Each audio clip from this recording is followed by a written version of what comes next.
সবাইকে বলে দুলদুল চেপে গিয়া কারবালায় নেমে গেলেন।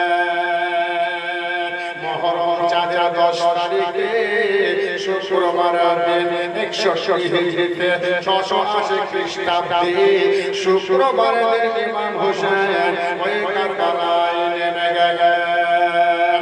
যেমন কারবালা নেমে যাবা ইবনে সাদের লোক বলছিল, ও ইবনে সাদের লোকেরা আর দেরি করিস না, ইমাম হোসেন চলে এসেছে, তোরা সবাই রেডি হয়ে যা, এবার ইমাম হোসেনের সঙ্গে মোকাবিলা হবে।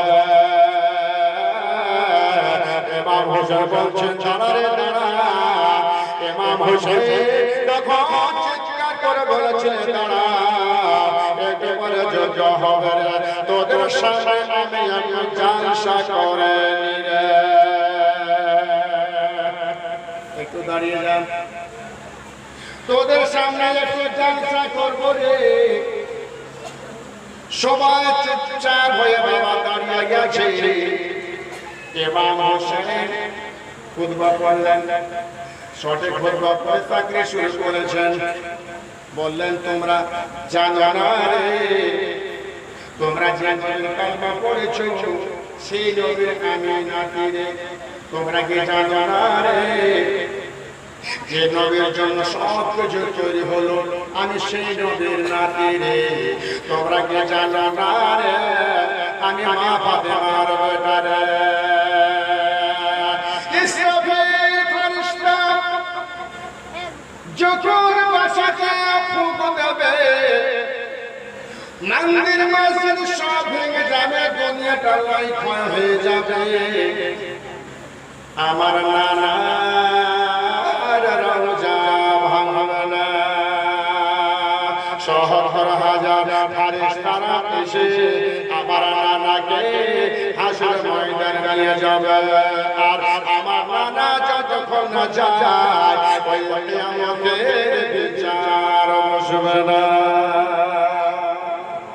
সেই নবীর নাতি তোমরা কি জানো না রে, তোমরা যে মুসলমান আমি যে মুসলমান। এত করে বললেন, এত করে বললেন। ইমাম হোসেনের বক্তব্য শুনে যত এগিয়ে শিষ্যরা ছিল সবাই কাঁদতে আরম্ভ করলো। বাবা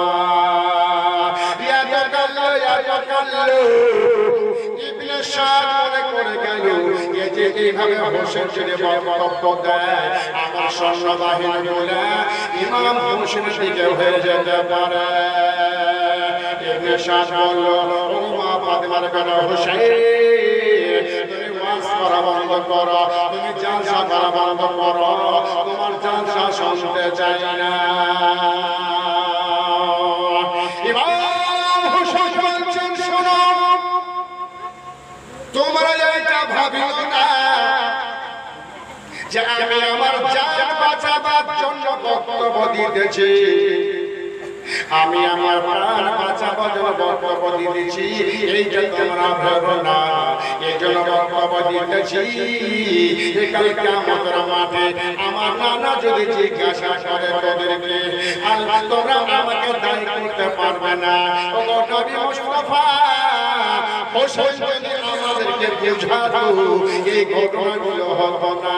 এই জন্য আমি তোমাদেরকে আগে জানিয়ে দিচ্ছি, আমার নানার সামনে তোমরা মুখ সাফাই করতে না পারো, এই জন্য আগে তোমাদেরকে আমি বলে দিলাম।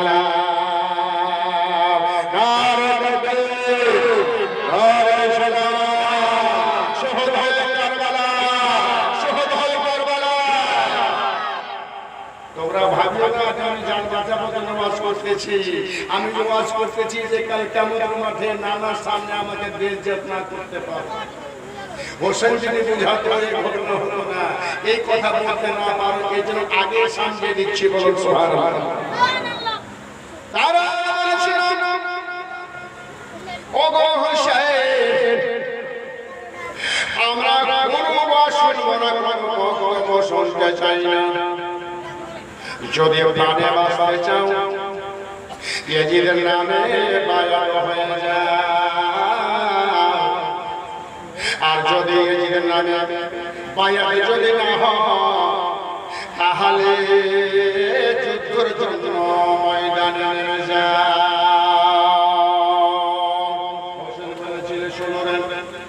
তোমরা আমাকে বারবার করে চিঠি দিয়ে ডেকেছ। সেই সময় বেঈমানরা উল্টে গেছিল। কত বড় গাদ্দার কাজ্জাব মিথ্যাবাদী। ওই তোমাদেরকে আমি তো চিঠি লিখিনি, কুফার লোকেও চিঠি লিখিনি। এত বড় গাদ্দার, এত করে বললো, এত করে বললো। ইমাম হোসেনের কাছে